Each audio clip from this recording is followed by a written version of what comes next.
Hi everybody, this is Bogus Reviews, and today I'm going to be doing a review on the new McFarlane Toys DC Multiverse Collector Edition Dark Archer Platinum figure.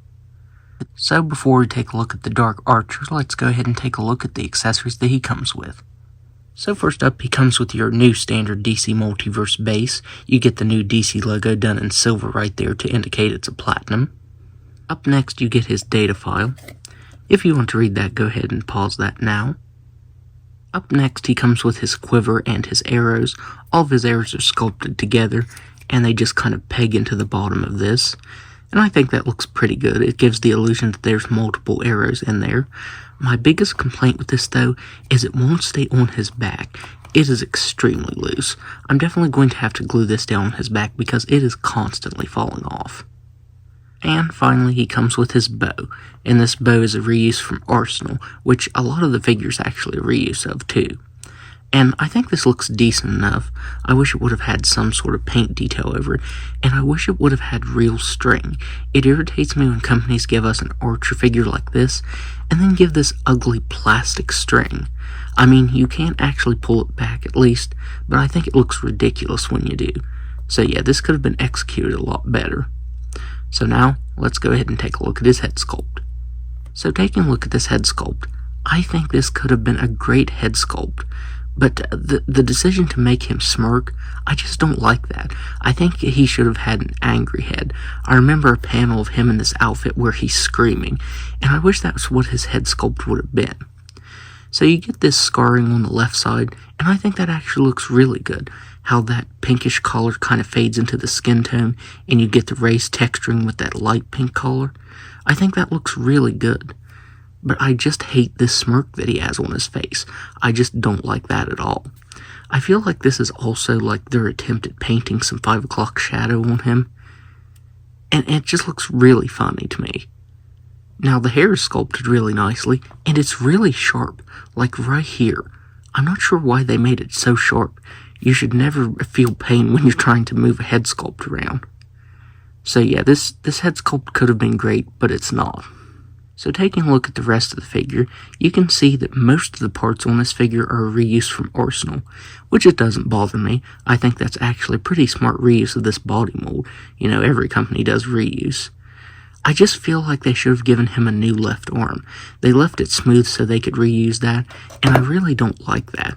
Like, they just painted the scarring on there, and that just doesn't look good. You know, the scarring up here looks so good because it's actually sculpted on, but they just painted it on right here. I like the underneath paint right here, where they shaded underneath the scarring on his arm. I actually think that looks really good, but the scarring itself just looks really cartoony and falls really flat. You know, that does not look good. The only part on this figure that I can see is brand new is the belt. You get the belt with the mini arrows right here, and I think that looks really good. You get some really nice leather texturing right there, and the ends of the arrows are painted on. I wish the buckle would have been painted though. Would have been nice if they would have painted that in silver. As I said, I don't mind them reusing this body mold because it's a really nice body mold. I love the texturing on the outfit, that looks really good, and you actually get some paint variation to it. I didn't realize there'd be so many tones to it. You get this light gray, dark gray, and then it's kind of like a bluish gray color, and I think that looks really good. You know, you get the sculpted on stitch work on this arm piece right here. That also looks really good. It's just right here where it really falls flat, where they should have sculpted a new arm piece on, which all they would have had to do is just sculpt a new bicep and shoulder piece. It wouldn't have even had to have been a new left arm entirely. I forgot to mention how well sculpted his quiver is. I love all the different textures you get and the little stitch work that's sculpted on there. The buckles aren't painted on or anything, and I wish it would have had a black wash to it. I think that would have looked really good. Tons of great sculpt detail, but the paint detail is really lacking on this. So now, let's go ahead and go over his articulation. So he has a ball-jointed head, and it doesn't want to move up or down. Like, it won't move up or down at all. And the head won't move side to side unless you force it. And ow, that's hurting my hand because of his weirdly spiky hair.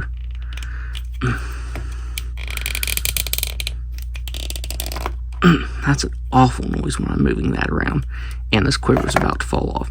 So yeah, I don't know why they made the head like that. Arsenal didn't have that issue, at least that I can remember. But yeah, the head on this one doesn't want to move at all. He has shoulders that can move all the way out.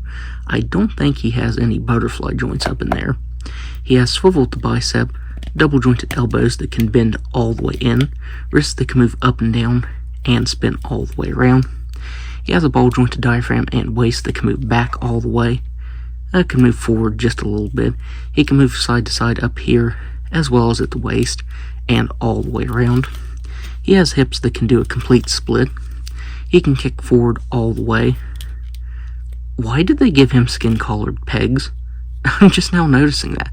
Oh man, that looks horrible. Why didn't they just make them gray or black?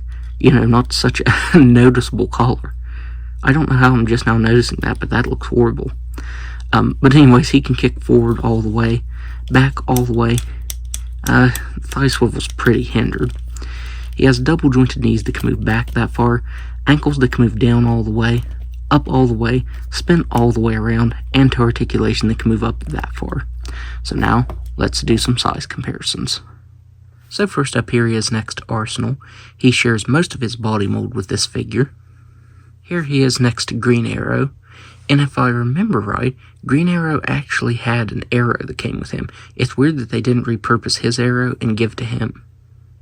Here he is next to Cassandra Cain, which I also wanted to say, Ra's al Ghul is a big part of his story. It's crazy to me that McFarlane Toys hasn't made a classic Ra's al Ghul figure yet. We did get an Arkham one, but I'm not super fond of that design. I definitely hope that McFarlane Toys gets around to a comic Ra's al Ghul before the line ends. And finally, here he is next to Nightfall Batman. So overall, I'm really disappointed in this figure. You know, it could have been great, but the execution of it is very poor. I don't think this should be a collector's edition either. You know, this could have been a standard release. Not only do I think this is probably the worst collector edition figure that I have, but probably the worst platinum too. You know, I do like the body mold. I don't mind that McFarlane Toys reused it. I mean, that's the name of the game with any toy company. It's a really cool body mold with all the textures and stuff. But they really should have given us a new bicep and shoulder. The scarring that they painted on there just looks goofy. It looks very cartoony. And the head sculpt is also a big con on this figure.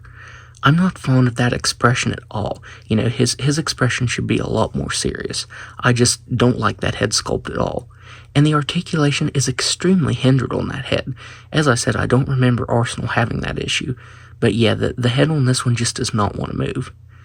So yeah, other than the body mold being sculpted really nicely, that's really the only thing I like about this figure. This is probably the worst McFarlane figure that I bought this year. So, that's my review. If you like this review, be sure to hit the like button and subscribe to my channel.